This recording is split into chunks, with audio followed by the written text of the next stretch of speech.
my name's Hugo Bowne-Anderson, and I'm an independent data and AI scientist and consultant, and I've been working with Rasa and the Calm team for some time to help um, with developer journeys, with all of the content we're producing to help you all use Rasa and Calm as well as possible. And we decided to kickstart an office hours in order to hear from you all about how you're using Calm and how you'd like to in future. So what I'm going to do is actually just do a quick poll that I've just launched, which has bunch of questions: how experienced you are with building AI assistants, what industry you're focused on, and if it's other, please specify in the chat, and so on. And I'll get you to do that for just take a minute or two, and then we'll get started. I thought perhaps with everyone here on the call, so Alan, Shailendra, Souvik, and Daksh, if you could just say a couple of words of introduction of who you are. Sure. I'll start us off. So thanks everyone for joining. Look forward to seeing all your questions. So my name's Alan. I'm a co-founder of Rasa. I'm also the CTO. Why don't you pick someone Souvik, do you want to to go speak next? next? Yep. Yeah. Let's go next. Hi everyone, I'm Daksh. Some of you might have seen me quite a lot on the forum back in the days. And now I basically am the product manager at Rasa, taking care of the Calm stack. And yeah, really looking forward to all the questions and seeing what all use cases you all are interested about. Shailendra? Next. Oh, yeah, great. Yeah. Hi.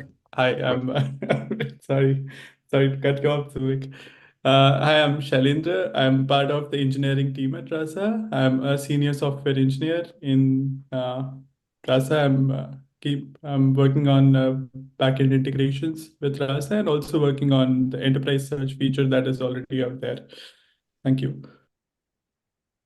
Awesome. So we've had 5 people, now 6 people answer the poll, so I'm going to wait for a couple more. But in the meantime, I did just want to say a few things. We're going to chat for a bit, and then we're going to answer any questions you all may have. I do want to share my screen just for a few words of introduction. Alan, would you confirm that my screen is visible? Yeah, all good. Great. I wonder if I can do this thing where I can pop myself in it somehow. Maybe that won't work. Just a second. Oh yeah, there I am. We can do this in Perfect. this type of slide mode. So welcome to Calm Office Hours, as we've already done. We've already introduced ourselves. I did not have Daksh as a special guest today. I didn't realize he'd be joining, so it's wonderful to have such a surprise. I did want to say a few words from the outside about why I became so interested in Calm. I think a lot of us are having challenges these days with respect to kind of building production applications and software with LLMs, and there are lots of different ways of doing so and models of doing so. And the larger agentic approach is a very interesting one, and it does allow us to do a lot of things, and it is incredibly capable. But I don't think many of us have quite figured out how to get it to do exactly what we want and be as consistent and as reliable when we want. And something I found very attractive about Calm is, as it stems from a lot of the dialogue and conversational AI that Rasa has been building for years, that it allows you to explicitly state what your business logic is for a finite set of skills and user goals, and have your conversational AI direct the conversations into those particular flows and skills. So Alan, I know this is something you'd been thinking about for a long time. So maybe in a couple of words, you could tell us about the genesis of Calm and your motivation for building it. Yeah, definitely. We kind of scrapped everything when we wanted to build Calm and said, okay, forget all the assumptions about how to build conversational AI. If we just know we have this new generation of models and we know the incredible things that they're capable of, and we just take a step back and we say, what are the kinds of conversations that we know people want to build in their AI assistants? And we just gathered a few hundred examples of the types of patterns of conversational behavior that people want to, enable. And, what are the sort of things that they know going into the process, right? People tend to know they have the business logic of some kind of structured process. So we said, okay, can we build a system, that achieves, that can handle all of these different kinds of conversations? Kind of work backwards from there. And it was pretty daunting at the start, but piece by piece, we got there in the end. And so one thing I really like about it is that it's very strongly motivated by thoughts about conversation design and what are good ways of having conversations with people and what are good ways of automating things. And then the other is really coming from the angle of, okay, what is the unique value that something like an LLM can provide that you can't get from anywhere else, right? And, looking at this table here that you've shown as well, I think having a system that is like guessing the business logic of your chatbot on the fly every time a user's having a conversation with it makes sense if it's genuinely going to be different for every individual user, right? But if it's something that's actually, up front and is going to be the same for every user, it's really silly to have that sort of dynamically guessed in the middle of the conversation every single time, right? You want something that's reliable and fast.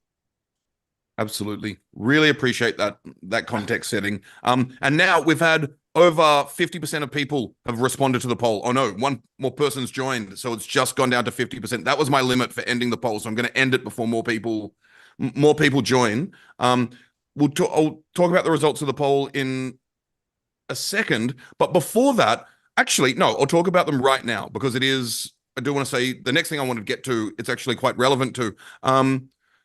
This is interesting. We've got a lot of different types of people represented here. If I share the results, can everyone see this in Zoom? Incredible. Quarter of the people are beginner, quarter intermediate, quarter advanced, quarter expert. Wonderful. Got someone in FinTech. The others were, I said, please specify in chat. So we'll get to that in a second. I'll have a look in the chat. Biggest challenges were natural language understanding, scalability and performance, user experience and design won by a long shot in terms of biggest challenges. And I think that's very telling. So hopefully we have some questions around that and can talk about that. We also have a lot of different people with respect to Calm expertise represented. So quarter of people have used it extensively. One person's used it a little. One person hasn't used it, but is planning to. And a few people haven't and are just exploring. Now, for those just exploring, that's why I wanted to read that out first. I would encourage you all to check out the Rasa Pro and Calm Quick Start. You can go to a bit.ly, which is bit.ly/Rasa-quick. And one of the things I really love about this is you don't need anything except a GitHub account to do this. And what you do is you go and create a code space that spins up essentially a browser-based VS Code instance that allows you to follow these instructions to get your first Calm-based, very calm AI assistant up and running. So I really do encourage you all to do that.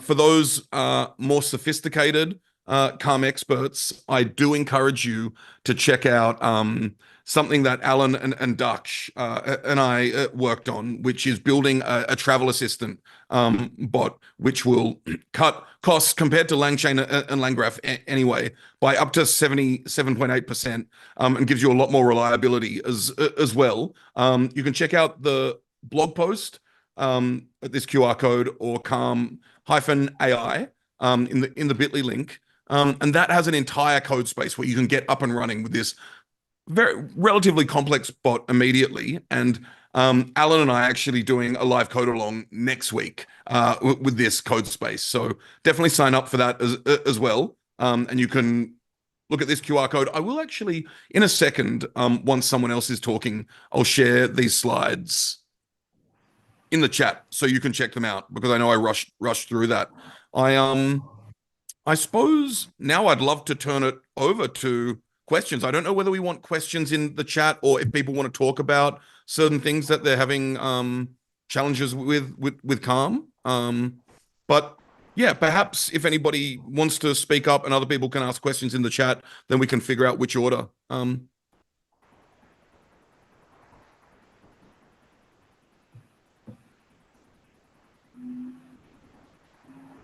and there will be a recording of the lesson. So Azamat actually has a question. Is it possible to turn off all default responses?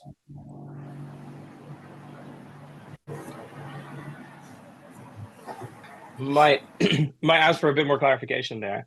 Yeah, Azamat, would you mind turning your camera and or mic on? And if people could turn their microphones off when they're not speaking as well, that'd be super useful.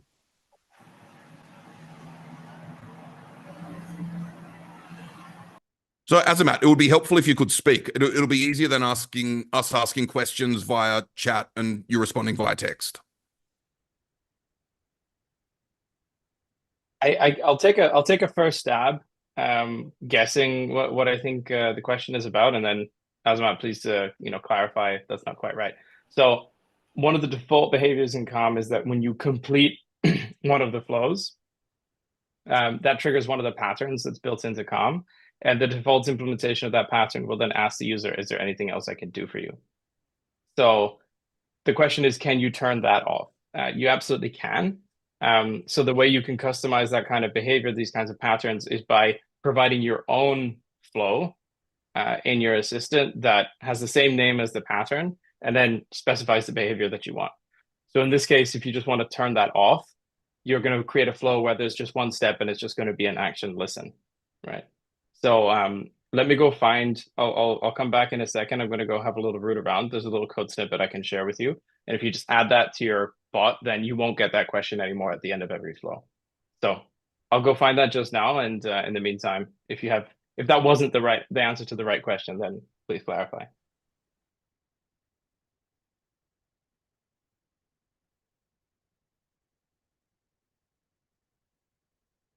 And I see Renata just shared a diagram.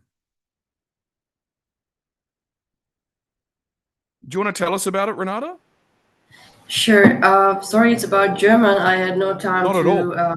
And please, if you wouldn't mind introducing yourself and let us know where you work and where you are. I'm a student in Berlin. Sadly, I didn't really learn about AI, künstliche Intelligenz, so much. Like it's a kind of new stuff still in the universities also. But I will finish now my studies and I want to make a chatbot as a project. And I will do it for a company. Like I was learning about AI by myself and with teachers extra. And I found Rasa really interesting and good. Like I was learning about the news and stuff. My question is, I didn't find so much information. Maybe it's my fault about how can I, like, the company already has a WordPress website. I'm not a huge fan about WordPress personally, but I cannot do anything with this, and I have to put at the end my Rasa chatbot, and how you see here, it will be how it is in German. Like it won't be in a cloud. Like my like the boss of this company said, I don't want that this chatbot is in a cloud or something. It has to be based in the company. When you see muss, it's a must, and kann means it can. Like it will be a German chatbot. It can also English. DU Consult is the name of the company. It's an IT security company, so actually the topic itself is really sensible also. Like for example, it was a kind of question, how is the best to teach the chatbot about stuff which doesn't dare to talk about. For example, with IT security, this chatbot has to talk about the ISO norms, but these ISO norms are normally costs money, no? Like it's some topic which the chatbot answers in every case.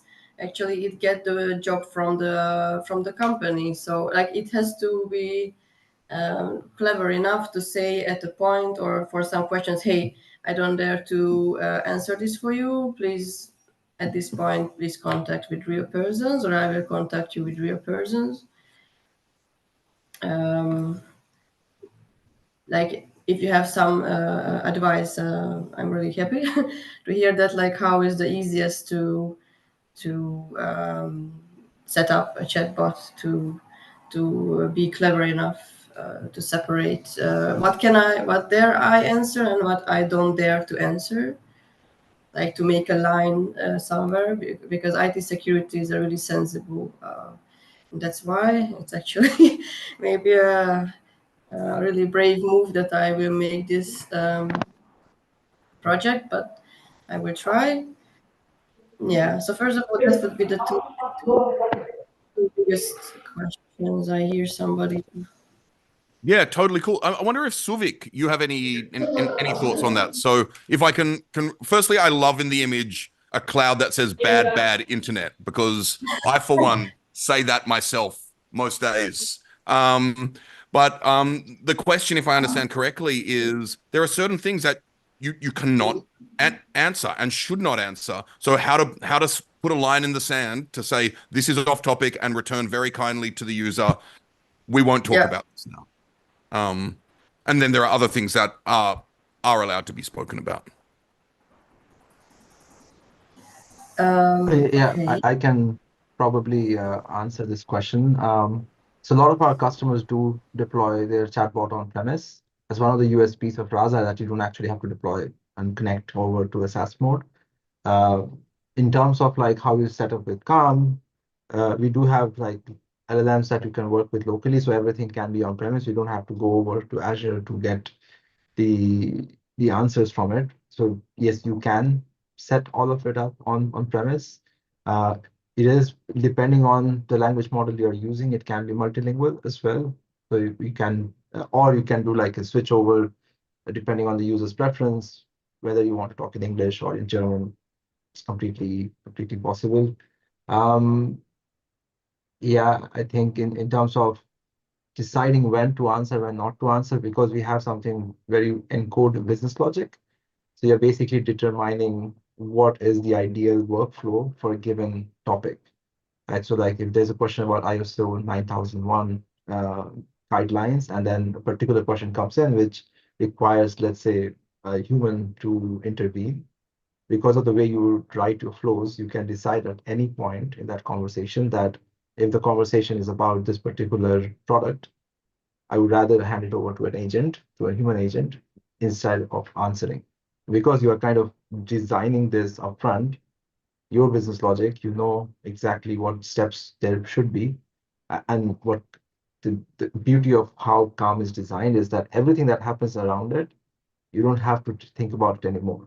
Right? So if you're coming from the old Rasa world, and any chatbot world, you would always have to think about all the different ways a user can ask the question. What are the different questions they could ask? Maybe they would ask about like some random chit chat that you don't want to answer. All of this is like the headache of what happens around the actual process of your business, and that's really out of the box. And so like all you have to know is how that process would look like in an ideal situation, and then every oddities that happens in the conversation will be taken care of. Right. So I think for you, it's rather that you start with designing the flows of what that particular process would look like, given a product. What should you be able to answer? What should you not be able to answer? If there is a situation where a product needs to be handed over to an agent because the user wants to talk about something very particular, you can design all of that using flows. Super cool, Souvik. And am I correct in thinking one of the approaches that you're talking about is the human handoff, the fallback and human handoff, and handling out of scope messages and that type of stuff? Yeah, I mean, is that for me or for?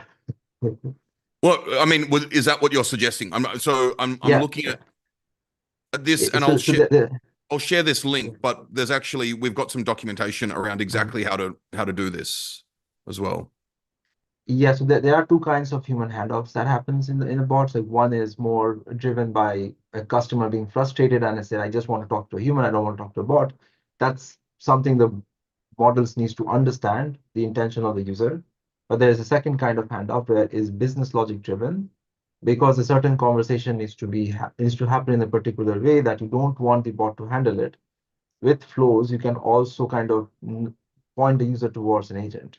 Right? So like typically in the case of an upsell flows where a user has gone to a point in the conversation where he wants to ask about a particular product, and you would rather want an agent to intervene because that product is a very complex structure and it needs more upselling, you hand off to an agent in your business logic.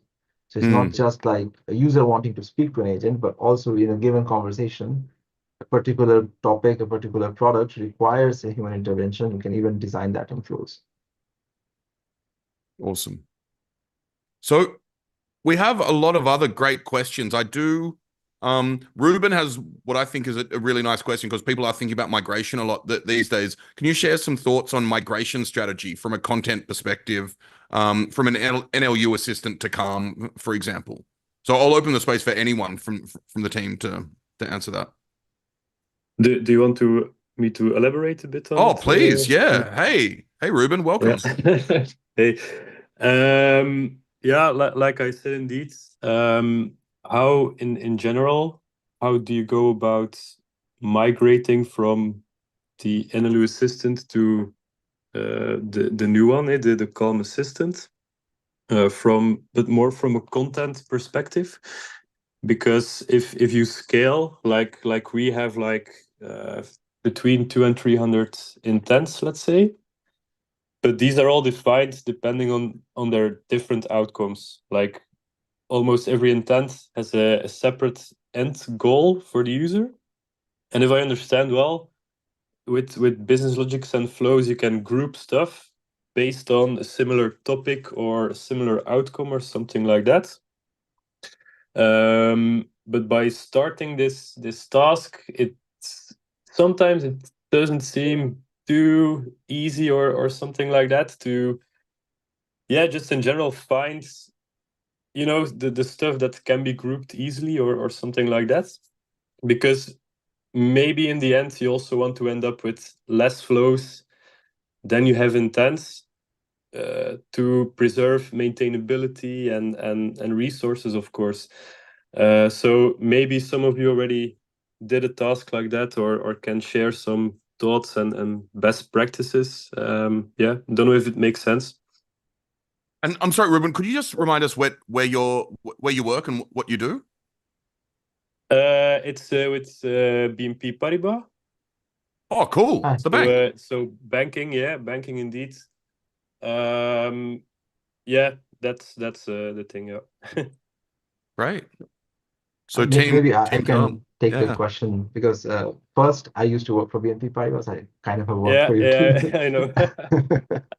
I'll give you what I can share with you is like an experience of an existing customer on what the migration journey looks like in a large bot, right? So like where do you actually start? Because now you're introducing a very complex large language model, right? It comes with its own set of complexities. You'd want to tackle the hard problems. So the way this organization looked at this problem is in my current bot, which has been going on for years, where are the questions where the NLU is no longer scaling? Because you cannot keep creating intents for fitting user inputs that doesn't necessarily are intents, right? So they looked up some of their toughest conversations and then use those tough conversations to actually migrate them first because they want to see how much value is an LLMs bringing on questions that are really hard to solve, for which you would have to write a ton of stories. You have to write a ton of intents to kind of fit into that bracket because you always need an intent in the old world. How can an LLM actually improve that experience from a developer productivity perspective, but also for a customer, that the fact that users can now talk about complex problems, get to the right kind of business processes that you can execute, and still be able to be in that conversation and not derail just because the user said a word that you didn't get. Very cool. So from Ruben. migration perspective, try the hardest problem first. Sorry, I just want to finish up, but yeah. Okay, thanks. Do you guys recommend or just in general How should I phrase this? Still, like you mentioned, okay, tackle the hardest problems first, like through the LLM only, or still use NLU triggers to start these flows. Or I mean, if your inputs are easy enough, the NLU will work, right? But the challenge, like the point is that you shouldn't try to fit examples that are complex, like long tail questions, people not giving any context at all, just saying the word card, for example. Don't try to fit them into intents to trigger NLU. You should let the LLM take over, because LLMs are really good at getting those out of context input and trying to understand what kind of flows to start. But then if you have like, I want to replace my credit card, you probably can still use the NLU that you have. Yeah, cool, makes sense. So thank you for the great questions, Ruben and Souvik, for the great answers. We've got a bunch of really interesting questions. I do want to get to, there are questions on RAG, which is known as enterprise search policy here. So the short answer to is RAG now possible in Rasa? The short answer is yes, and I've linked to the docs on enterprise search policy. We have William who's a staff developer advocate at GitLab, who I had the pleasure to speak with today about how he's thinking about Calm and what they're up to at GitLab. We have some really nice, deeper technical questions around enterprise search policy and RAG there, which I want to get to. But before that, we have Sanjukta, and I actually know William is very interested in using open source LLMs and local LLMs as well with Calm. So Sanjukta is interested in using a local LLM and kind of how to do that, because if I understand correctly, Sanjukta says it seems like you need an OpenAI API for one thing, and perhaps that's because of some warnings and error messages that come through. But the question is it possible to combine Calm with a local LLM? So Daksh, I know you've thought about this quite a bit and using Calm with other LLMs. So I'm wondering if you could speak to that. Sure, absolutely. So firstly, I think an acknowledgement, this is a great question. I think it's a widely asked question. And it's one of the things that we've identified and we're working towards actually very soon in the next release of Rasa. You will see the ability to, for example, take a small open source LLM like a Llama 3 8 billion variant model, right? And essentially fine tune it for your assistant, right? Which means that you essentially can then reap the benefits of a small LLM, which are essentially low latency, higher reliability if you're hosting it yourself, and but then also not have to rely on third-party providers like OpenAI, right? Now, on to the point of like the technical bit of like how to connect. I think one of the things that we recommend over there is, I think you would definitely want to maybe connect to at least a 8 billion parameter model. And when you're talking about models of that size, we don't recommend you loading them in memory, for example. You would also need, for example, a GPU to serve them. So we do recommend, for example, the VLLM model server to host it, right? And if you've hosted your model through the VLLM server, you should be able to essentially connect it to your assistant, right? Now, coming on to the point of like whether you can just use it off the shelf, right? What we've seen is that, so with very, very small models like 8 billion parameter local LLMs, right? We've seen that essentially the reasoning capability of these models are not that great, right? You'll basically struggle at making it to adhere to the grammar of the commands that the command generator uses. And that is why our suggestion is to do a very our suggestion is to do a very light fine tuning on those models, which is what we'll support in the next release, which is actually about to come out in like next week itself, right? So yeah, we're totally working towards being able to connect to a local LLM. If you are able to, let's say, connect to, for example, the Llama 370 billion model, right? That model, for that particular model, we've seen a different prompting scheme work very well. I'm just gonna find the docs for that particular prompting scheme in a moment and send it across. But essentially what it does is it breaks down the task of the command generation into a much simpler task, so that the open source models can actually work better on them, right? So that might be a candidate for you to try out if you don't want to use the OpenAI API, let's say, right? Or any of the third-party providers for those models.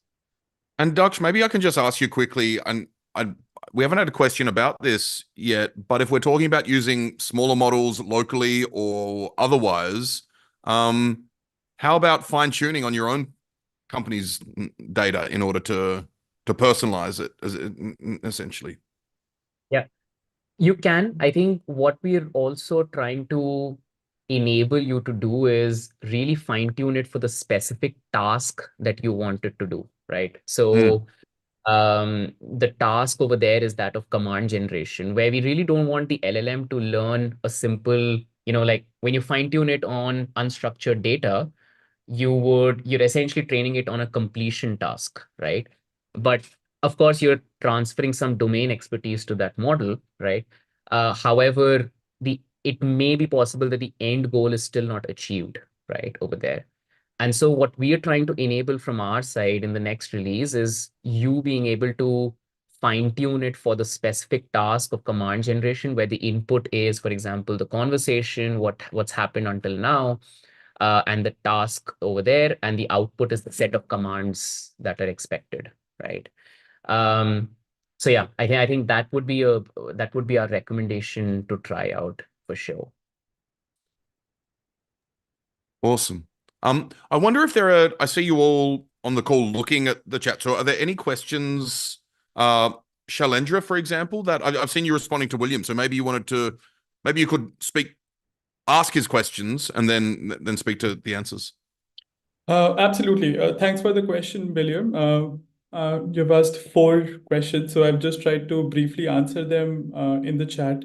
And to just summarize my answers, number 1, you asked about if flow policy is required when you're using enterprise search or the RAG in Rasa. So it's not strictly required. You can use that without flow policy as well.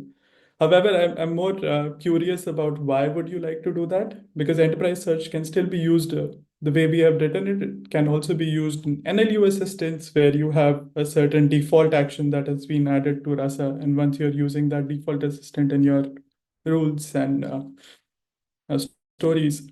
Number 2 question, you have asked, do we have an example of enterprise search configured with an open source LLM? So I think the documentation does not have a direct example of this. But however, documentation, we have added page about how do we configure LLMs, different LLMs from different providers, not just proprietary, but also from, let's say, OLAMA or Llama CPP or some other providers, even Hugging-based models that you might be running locally.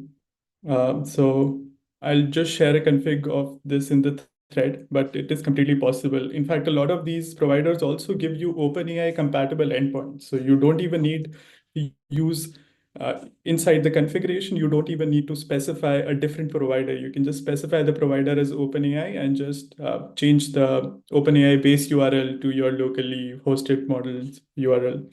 And third question is the interesting one. You have a very keen eye. So you're asking about the squad data set that we have added in the Rasa Calm demo repo.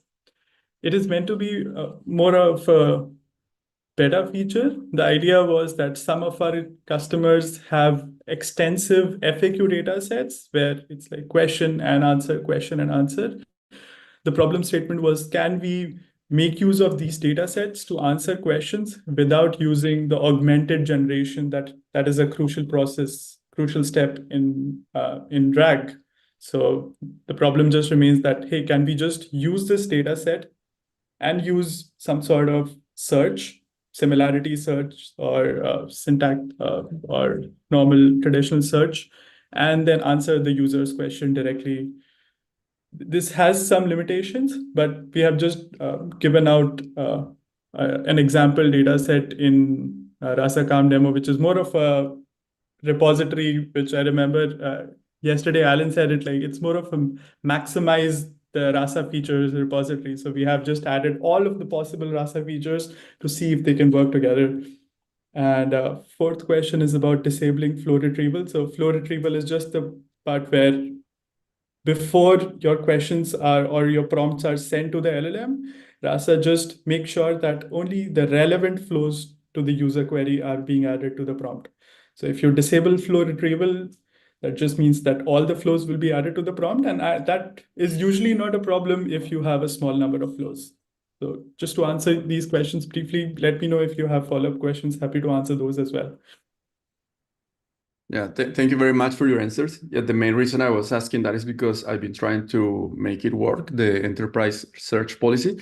And to the first question is that I wasn't sure if for example, I could just enable the in the config file, the enterprise search policy, and make use of the Rasa bot as a search engine, the semantic search engine, or if I needed to add some flows, so that I will have a dialogue which I can have a back and forth of questions about the documents. So one of the things that also feedback is that maybe I don't know how to do it. Is there a way that I can debug what is going on? Because I was trying different keywords in the config file, different things, and I didn't break the training. So I wasn't sure if maybe when I was disabling something, adding something to see if this works, because I was trying to make it work. I said, I don't know, I'm not breaking anything. This seems to work every time I put Rasa train.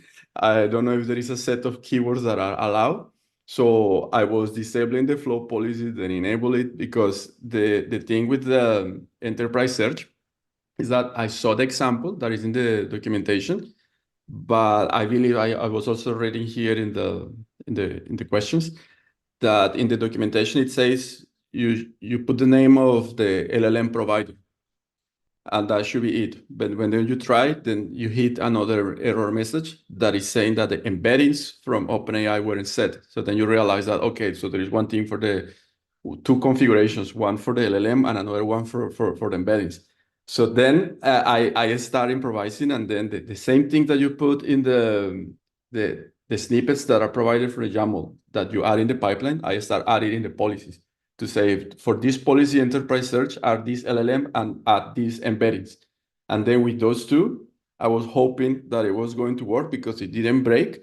So yeah, there is a document that I shared with Alan. I don't know if you had access, where I have documented this and I have some screenshots of the errors. The main thing that I will say will be very helpful is to have an end-to-end YAML file that has been written to work, let's say with Llama CVP using enterprise search. And with this example, then we can learn how to make it work in our own and contribute back to the documentation. That's really interesting. So just to add some information there. So the only component that is required by enterprise search policy is the command generator. If you take out the command generator from the configuration, then enterprise search policy basically has no way of being triggered. So that's why it will not be invoked. So, but if you can take out all other components and it will still work, because it's in that way, it's still pretty self-contained. And thanks for your feedbacks about the open source configuration. And you're right that when you're using a locally hosted LLM, you will also have to think about using a locally hosted embedding model, because otherwise, by default, Rasa uses the OpenAI embeddings. And I believe that's what has been a little bit confusing, because you set up the local LLM, and when you get the error message about OpenAI, people say, but why, if I set this one to work locally? But then if you read deeper into the log, you say, the embedding thing, not the OpenAI. At first, when I just saw OpenAI, I said, but why? But then I understood the...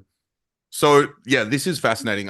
Thank you for the great questions and the great response. I also just want to say, William, I noticed something when I was chatting with you before, but I didn't recognize what it was. The abstraction of the GitLab logo in the painting in your background is chef's kiss. It's fantastic. More people should do that. We've got a couple of interesting questions which have been partially answered in the chat, but we've got questions around integrations and translation, and I think a lot of people may find those interesting. Renata, you actually had a question on how to connect a Calm assistant to WordPress. I am interested in that, but I am also more generally interested in how to connect Calm bots to any types of things that you can integrate, such as Slack bots and that type of stuff. So I don't know whether, Alan, you want to speak a bit about integrations with Slack bots, WordPress, and these types of things. Yeah, sure. So for adding it to a website, there are two pieces that you need. One is adding a little chat window into your WordPress site. And so you need to just find like a compatible, piece of front-end code that you can use. So the page that I linked has one example of like a Rasa chat widget. But if you search like on GitHub for, Rasa chat widgets, there are quite a few different projects that provide that with, using some of the different APIs.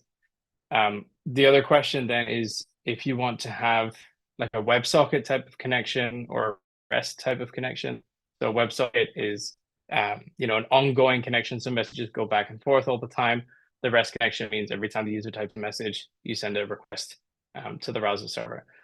So on the Rasa side, then we have different things we can connect to, and we call those channels, right? And so there are pre-built channels for the WebSocket and the REST APIs for integrating with a website or just generally any other kind of software system. And then we also have pre-built integrations for a bunch of common messaging apps, right? So there's Slack and there's Twilio and there's Facebook Messenger and quite a few others. And so if you're working with a website, I would say 9 times out of 10 you're going to be using just a socket connection or a REST connection, and then you just need to find the appropriate chat widget that you want to integrate into your website. If you're doing something more advanced, then you can always write your own custom channel in Rasa. It's not a lot of code. It's just a small block that says here's what I expect the messages to look like as JSON, and here's the JSON I'm going to send back. Did that answer your question, Renata? Yeah, like it's already positive that I didn't just get we're working on it. Yeah, I will try out. Like my plan is I will do an easier chatbot to try out all this technology. I mean these connections what I had in the diagram, like in this not so high-tech diagram, but it's something. Yeah, like just if it works, and if I see everything is worked, then I will do the real one, like with the real data, and so is my plan. And meanwhile, is it possible somehow to, for example, now this Zoom is ending, and if I have some struggles, like some details what I don't know yet, can I somehow ask you in the platform or? For sure. So a couple of options. We'd love to make these office hours a more regular thing. So, hopefully we'll do it again soon, but you probably don't want to wait until the next time we do it. So the forum is a good place to ask questions, especially if you ask them under the Calm topic. We're more likely to respond quickly. So if you go to forum.rasa.com, you can ask questions there. And like all of us at Rasa try and answer questions as best we can. I know a bunch of our great community members also help out and help each other and answer questions. So that's where I would start. Okay, thank you very much. So we had a question that you responded to in the chat, but around translation, Alan, and I thought that was quite interesting. So maybe you could say a few words there. Well, maybe someone else wants to take that on. I've been speaking a lot, so I don't know if anyone else has experience or opinion on the best way to handle translation. If there's no volunteers, I can just go. I mean, I can answer that question. So there is one option is the contextual response replacer. You can prompt an LLM to translate your templated response into the response of the language the user is speaking.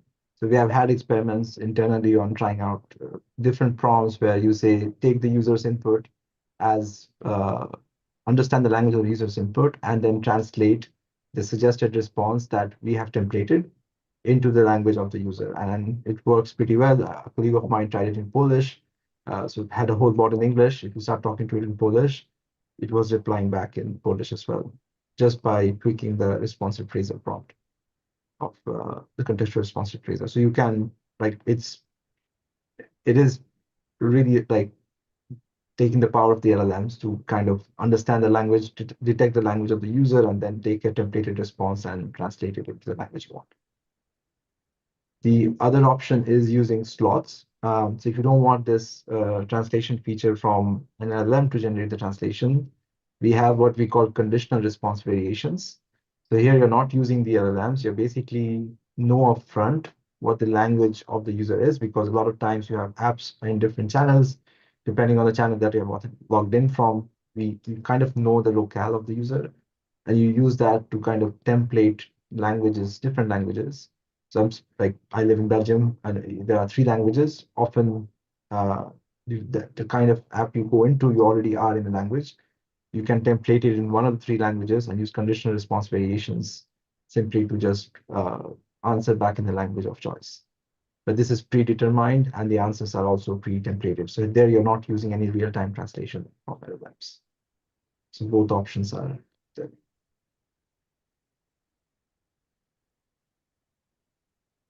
Great, thank you for that detailed response into the options. We do have a question that around the voice feature. I don't quite understand the question, but I'm going to ask it, and then hopefully we can work it, interpreting it. Is the voice feature in the architecture to make it as a voice bot, or is it a paid from outsource? So maybe we can talk generally about the voice feature and then try to see where we get.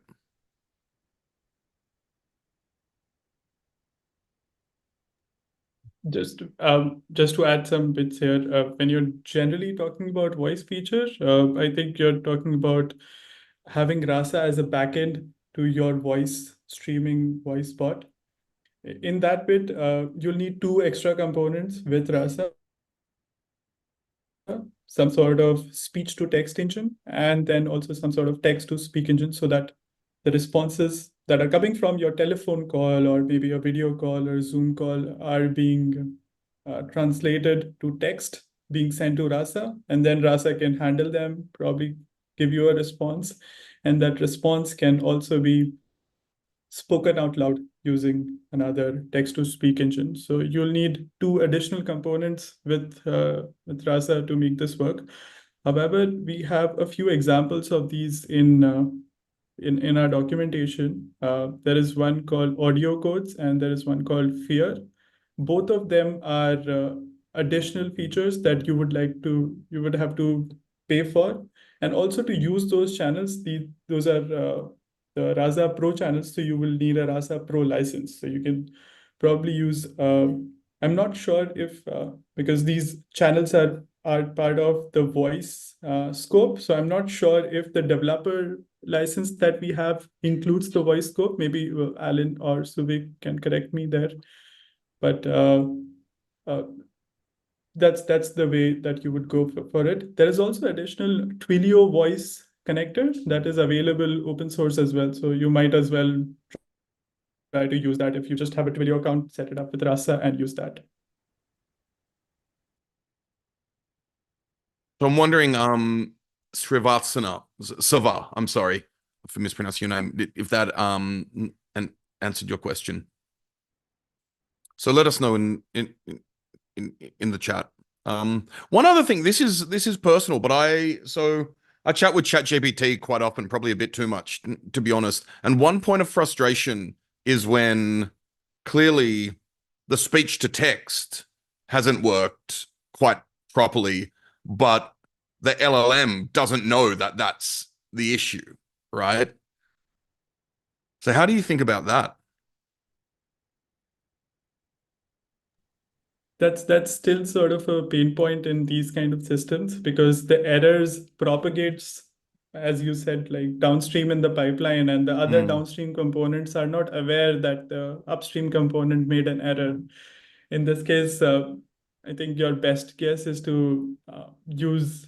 There are certainly better speech to text models out there. Like we have got very promising results with DeepGram. We have got like really good results with even Whisper in certain languages. So it's a function of how good the speech is, how less noise is there, what language is the speaker using, and then also what kind of model you're using and what kind of resources does it have available to them. Souvik, you have worked extensively in these. Do you also have any additional comments here? Yeah, so I actually had a better experience with having a large language model even understand, even though the transcription was not that great. So, like, of course, I was trying very simpler examples, very direct examples, but maybe because of my accent, the transcription was not that great. But the LLM still managed to start the right kind of flows, get to the right kind of questions to answer me back, and then the conversation was still fluid, even though the transcription was not. And that kind of masking some of the errors of the word, like the transcription, that LLM was still able to grab the semantic meaning and start work on the flows. So I actually had a nice, like a better experience with this. But yeah, like what Shailendra mentioned, we tried DeepGram, we tried several speech to text engine. The transcription has is ups and downs depending on how much latency you also want. Like if you're doing real-time transcription, there's higher likelihood that you will have some higher word error rate as well. But I think because of the way we structure our flows to kind of grab meaning from the transcript and start the business process that we want, a lot of the errors that we see in a transcript kind of get masked because the LLM still knows which kind of flows to start. And if it doesn't, there's always the clarify command which pops up. So you're never lost in that conversation. Thank you both. So I don't know if we've just one more thought. I don't know if we've ever tried this, but you could perfectly well make the command generator aware that it's looking at a transcript and even include multiple hypotheses, right? Multiple transcription hypotheses in there. I don't think we've tried that, but would be worth a little experiment. I'd love to test it when it's, because this is clearly a pain point for me. Look, everyone, we've been going for nearly an hour, and that, I don't know about you, but this time has flown by for me. I would love you all, if possible, to complete a short survey that I've included here in the chat. It's essentially, the intention here is so that we can make these office hours even better for you. To give as much signal to you as possible. So I would love if you all could complete that. And we plan on having these regularly. So we'll be in touch. And there's actually an opt-in there. Let us know if you want to receive emails about future office hours and that type of stuff as well. I will include once again a link to our live code along next week, which I'm very excited to do with Alan, where we're gonna stream live and build one of the big Meteor assistants. Apologies for using a carnivore analogy, but I mean, what can I say? And on top of that, I just wanted to remind you all, I shared the slides in the chat, and I'll actually share them again.